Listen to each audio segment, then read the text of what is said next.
It began as an ordinary day. The sky was painted a soft blue, and the morning air carried the crispness of new possibilities.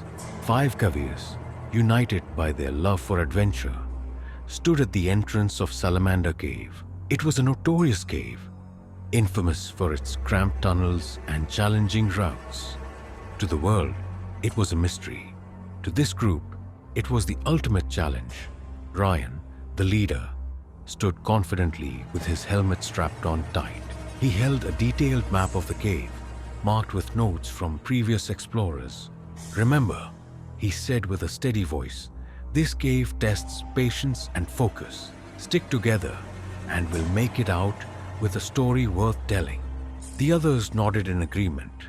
Sarah, the curious newcomer, Mark, the tallest and most athletic, Jamie, the joker of the group, and Claire, the quiet thinker. Together, they ventured into the mouth of Salamander Cave. Unaware of the nightmare that lay ahead, the entrance to the cave was inviting, almost serene. The walls were wide and smooth, the floor firm beneath their boots. "This isn't so bad," Sarah said, her voice echoing. The group laughed, their spirits high. But as they moved deeper, the tunnel began to narrow, the air cooled, and the light dimmed. The once wide path now forced them to crouch, then crawl. Rocks jutted out from the walls, snagging their gear. Still the group pressed on, their headlamps piercing the darkness. "This is where it gets interesting," Ryan said, stopping at the first significant passage. It was called the Throat, a narrow section that required them to squeeze through on their stomachs. One by one, they slid forward, their breaths heavy with concentration. The throat was tighter than expected. The team moved slowly, inching forward. Mark, being the largest, struggled the most. "This is ridiculous," he muttered, his voice strained. The others encouraged him, laughing lightly to keep the mood up. After what felt like hours, they emerged into a small chamber. The group sat for a moment, catching their breath. "That wasn't so bad," Jamie joked, wiping sweat from his brow. But the nervous glances they exchanged said otherwise. The cave was already testing them, and they had barely begun. As they delved deeper, the cave seemed to tighten around them. The tunnels twisted and turned, each corner revealing a new challenge. The walls glistened with moisture, and the air carried a damp, earthy scent. It was both thrilling and suffocating. The team moved in single file, their voices growing quieter. Every sound was amplified: the crunch of boots on gravel, the drip of water, the steady hum of their breathing. The silence of the cave felt alive, pressing down on them. "This place is incredible," Sarah whispered, her voice tinged with awe. But as they approached the next section, her excitement turned to dread.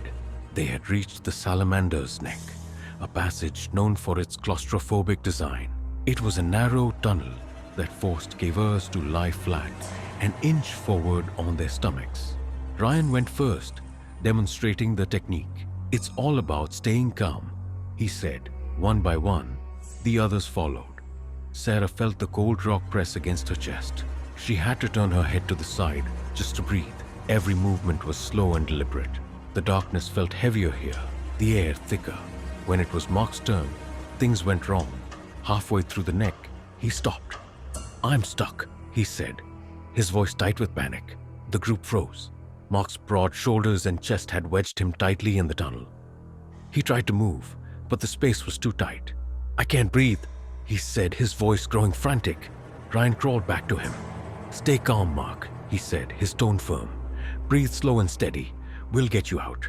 The others worked quickly, using ropes and sheer determination to free him. Minutes felt like hours as they inched him backward, millimeter by millimeter.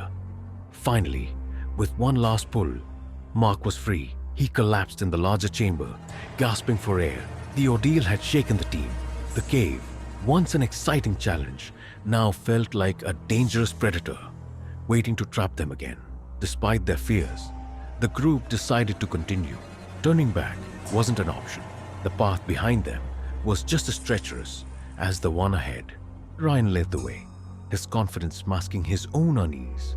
The next section was called the Maze, It was a labyrinth of tunnels, some leading to dead ends, others narrowing to impossible widths. The group relied on Ryan's map and instincts to navigate, but the cave seemed determined to confuse them. At one point, they found themselves crawling through a passage so tight they had to remove their backpacks and push them ahead. The walls seemed to close in, and the air felt thinner. The team moved in silence, their energy draining with each step. After hours of crawling and climbing, they reached the chokehold, the narrowest part of the cave. It was a space so tight that even breathing felt difficult. Ryan went first, his movements slow and calculated. As Sarah followed, she felt a wave of panic. The walls pressed against her on all sides, and the darkness seemed to swallow her whole. "I can't do this," she whispered, her voice trembling. "Yes, you can," Ryan said, his voice calm and steady. "1 inch at a time. You're stronger than this cave." With his encouragement, Sarah pushed forward. One by one, the others followed, each battling their own fears. When they finally emerged on the other side, they were physically and emotionally drained. The group reached a small chamber where they could rest. The air felt heavier here, the silence more oppressive. "We're almost there," Ryan said, though even he wasn't sure how much further they had to go. Then, like a miracle, they saw it, a faint glimmer of light. It was the cave's exit, just barely visible through the darkness. The sight filled them with renewed energy. The final stretch was steep and slippery. The team moved carefully, helping each other over the obstacles. Their bond, forged through the ordeal, was stronger than ever. After what felt like an eternity, they emerged from the cave. The sunlight was blinding, the air fresh and cool. They collapsed on the ground, laughing and crying at the same time. They had done it. They had survived the Salamander Cave, one of the most congested caves in the world. As they sat outside, the group reflected on their journey.